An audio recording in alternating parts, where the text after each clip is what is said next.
Hello students of class 10. Welcome back in my class once again.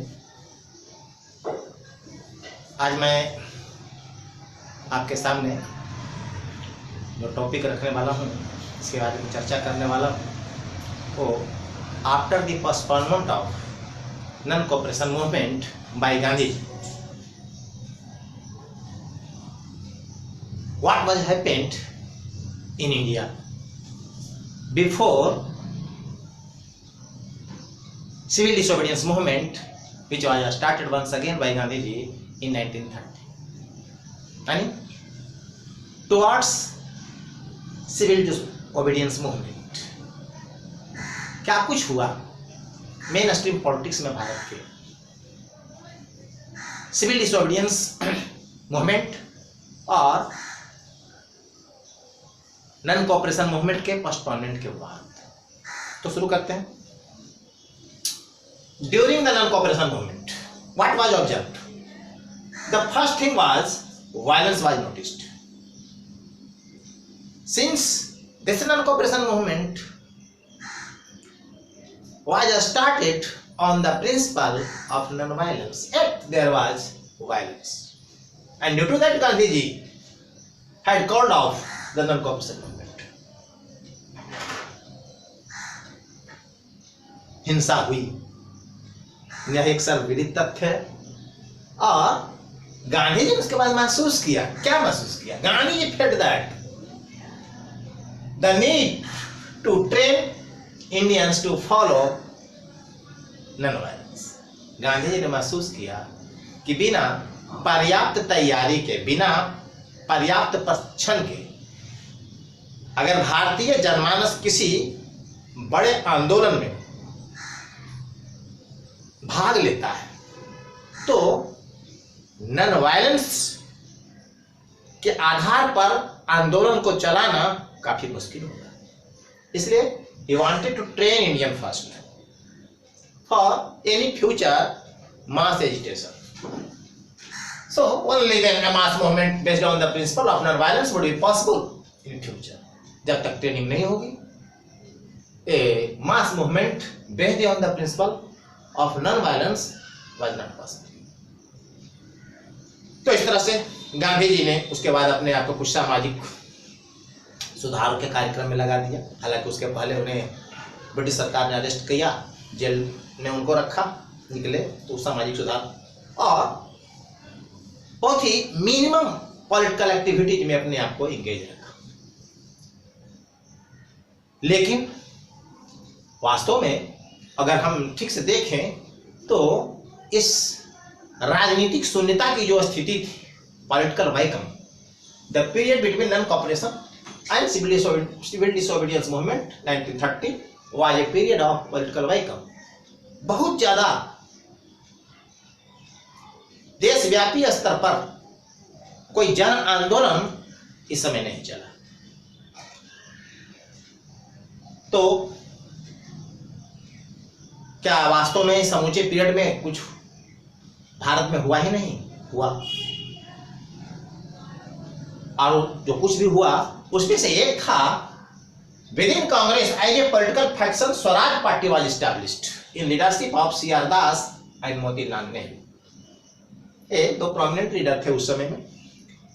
इन्होंने Swaraj party की स्थापना की as a faction within Congress, और ऐसा करने के पीछे इनके जो तर्क थे, जो कि गांधी जी तो चाहते थे कि पॉलिटिकल एक्टिवनेस को समाप्त कर दिया, नो पॉलिटिकल एक्टिविटी, लेकिन इनका मानना था कि नहीं, इस तरह से बैठ जाना, इनएक्टिव हो जाना कहीं से सही नहीं है। और इन लोगों का अपना व्यू था इस संबंध में। स्वराज पार्टी को स्थापित करने के क्रम में उनका व्यू क्या था?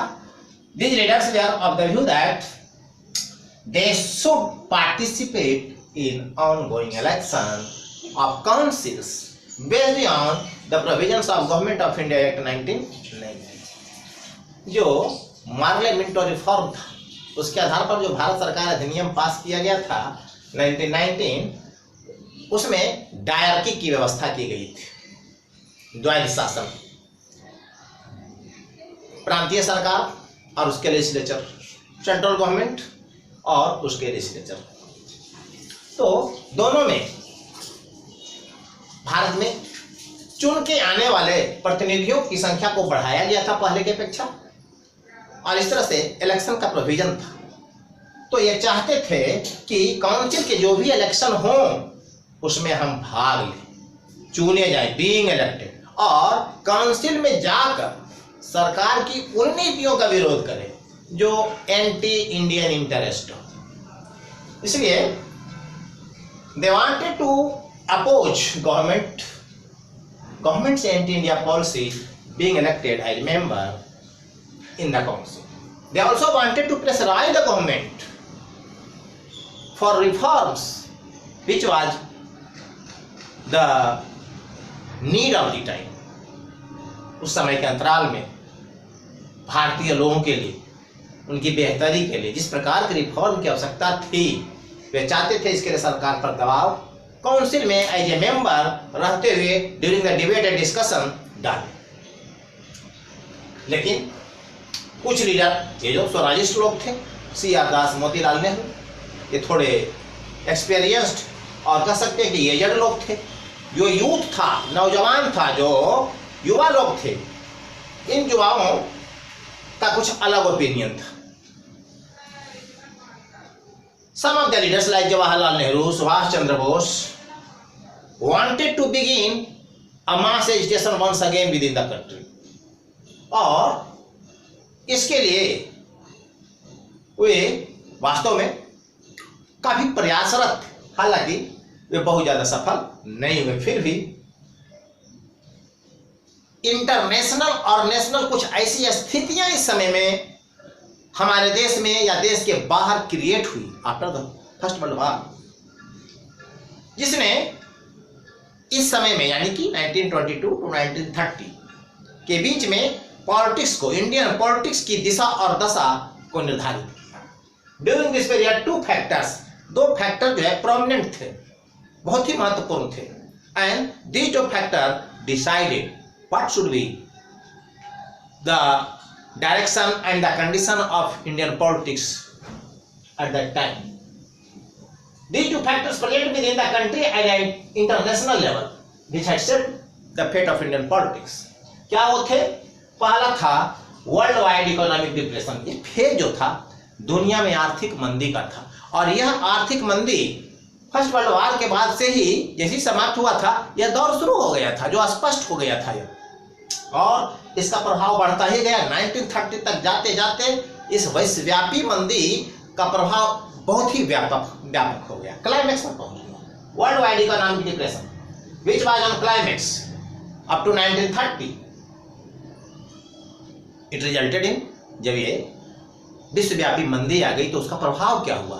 प्रभाव तो सबसे पहला ये होता है कि डिमांड घट जाते हैं। तो भारत के किसान जो, क्योंकि यहाँ की अधिकतर आबादी तो किसानों की थी, जो भी उपजाते थे उसमें से बहुत सारे, खास करके फूड ग्रेन और कैश क्रॉप्स को विदेश भेजा जाता था, यानी कि these products they are exported in world market.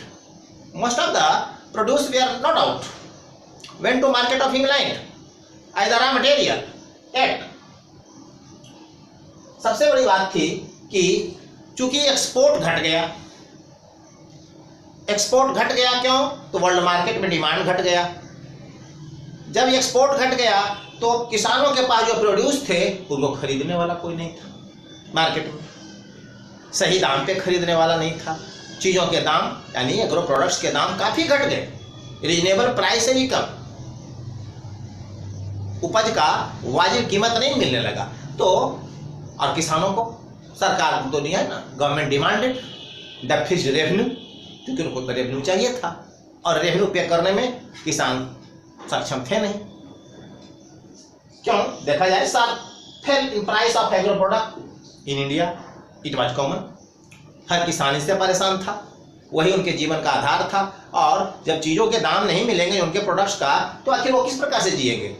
Exports of agro products fail sharply and farmers did not since got reasonable price of their produce, agro produce, were incapable to pay land revenue to the government.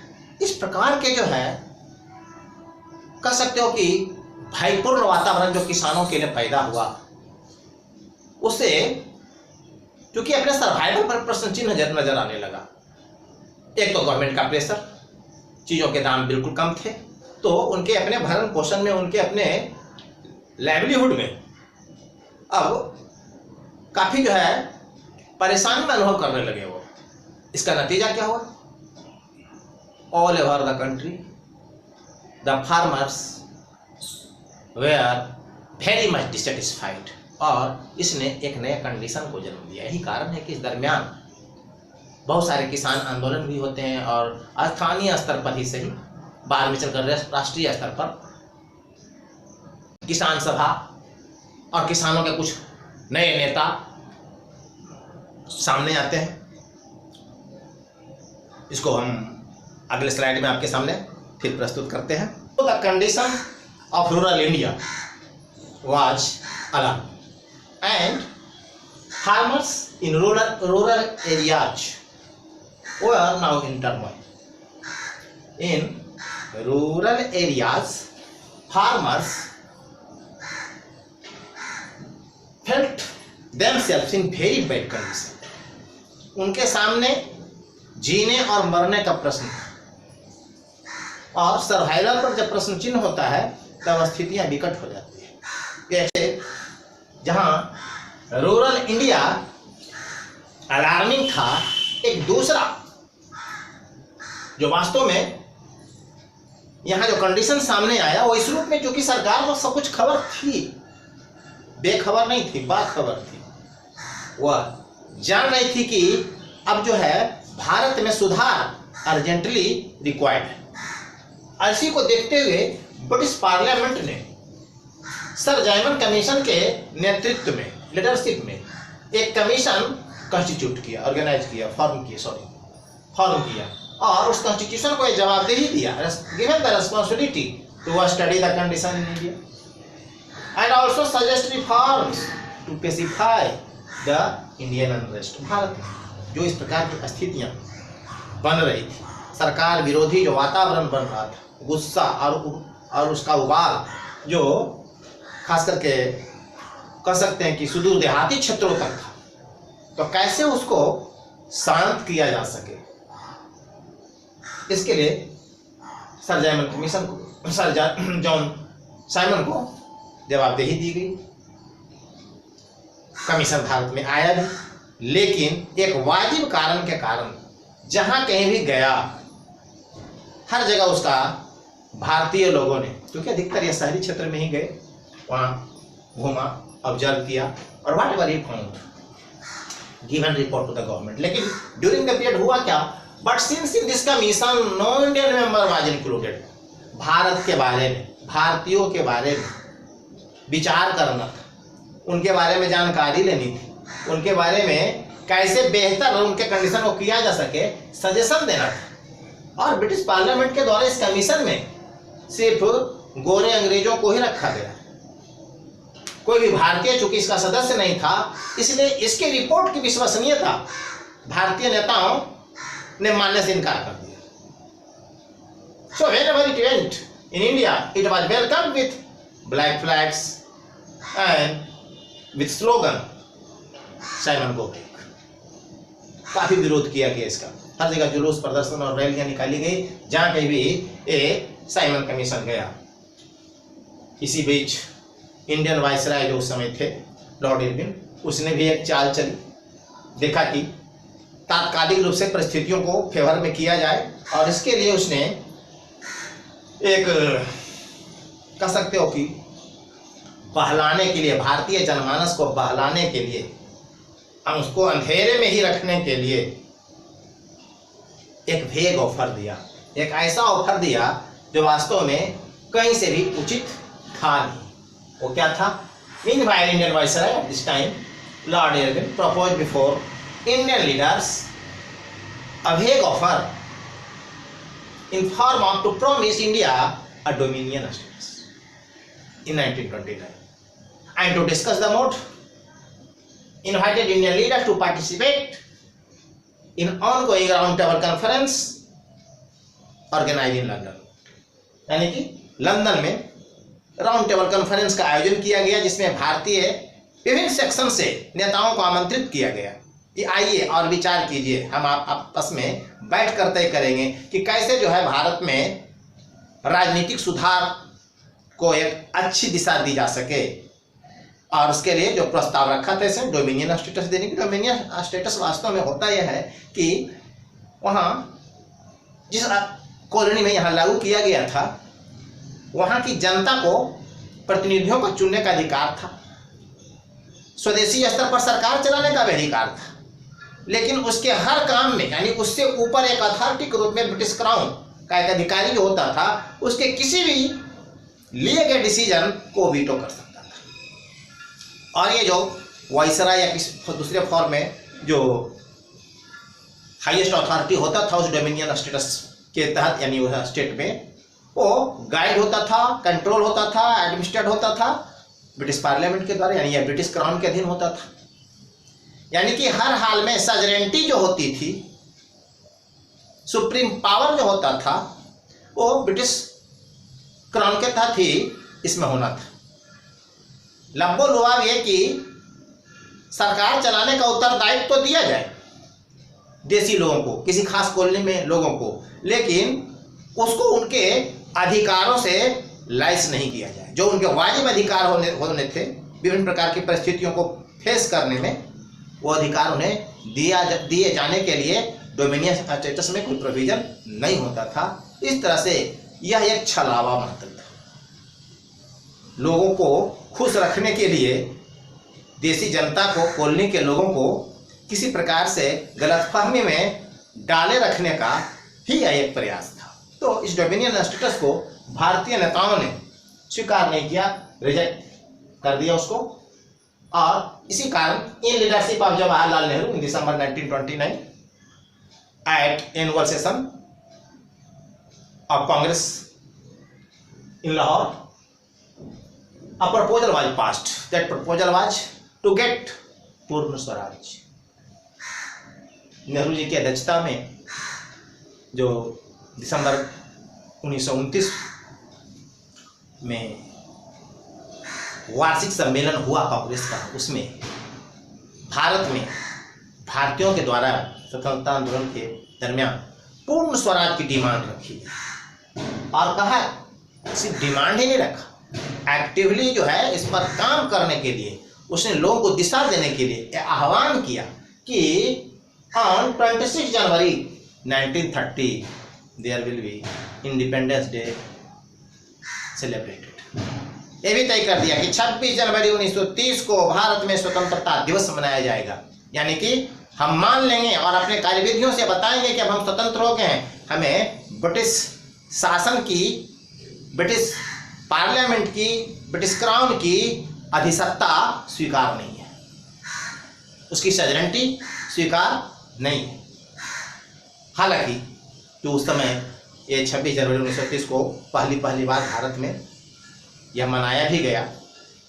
Nehru ji ने रावी नदी के तट पर लाहौर के पास राष्ट्रीय झंडा फहराया, लेकिन चूंकि यह बहुत ही सीमित जगह, सीमित गतिविधि के साथ सेलिब्रेट किया गया, लोगों को इसके लिए जागरूक नहीं किया गया था, इसका विशेष प्रचार नहीं किया गया था, इसलिए यह बहुत ज़्यादा सफल नहीं हुआ। लोग बहुत ज़्यादा है ना इसके प्रति अट्रैक्ट नहीं हुए। Although such effort did not attract much attention, लेकिन तब तक गांधी जी सरकार की गतिविधियों, कांग्रेस में जो कुछ भी चल रहा था, भारतीय जनमानस में जो अनरेस्ट था, इन सबों का उसने बारीकी से अध्ययन किया और वे लगातार अध्ययनरत थे और इस फिराक में थे। अब वो उन्होंने माइंड मेकअप कर लिया था कि अब समय आ गया है कि भारत में एक राष्ट्रीय स्तर पर मास एजुकेशन शुरू किया जा सके। लेकिन वे एक ऐसे common cause, common matter of common concern की तलाश में थे कि सरकार कोई ऐसी गलती करे जिसका देश के लगभग मैक्सिमम लोगों का संबंध हो, उससे सरोकार हो। और ऐसे में चूंकि हर व्यक्ति को इसके साथ जोड़ा जा सकता था, हर व्यक्ति के कंसर्न की बात जो है राष्ट्रीय आंदोलन में आती, तो इसको अधिक व्यापक आधार देना संभव था। और यही कारण गांधी जी ने, now Gandhi ji of the view to begin a nation wide movement, for that he was in search of a cause of common interest.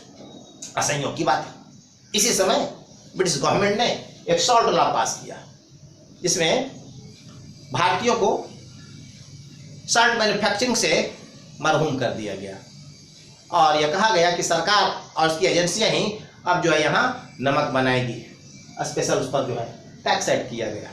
और चूंकि नमक का प्रयोग हर घर में होता है, हर व्यक्ति करता है आज भी और उस समय भी, तो एक कॉमन काउज और कॉमन कंसर्न के रूप में गांधी जी ने इसके महत्व को पहचाना और इसी को लेकर, इसी को वास्तव में आधार बनाकर गांधी जी ने सिविल डिसोबीडियंस मूवमेंट 1930 की शुरुआत की।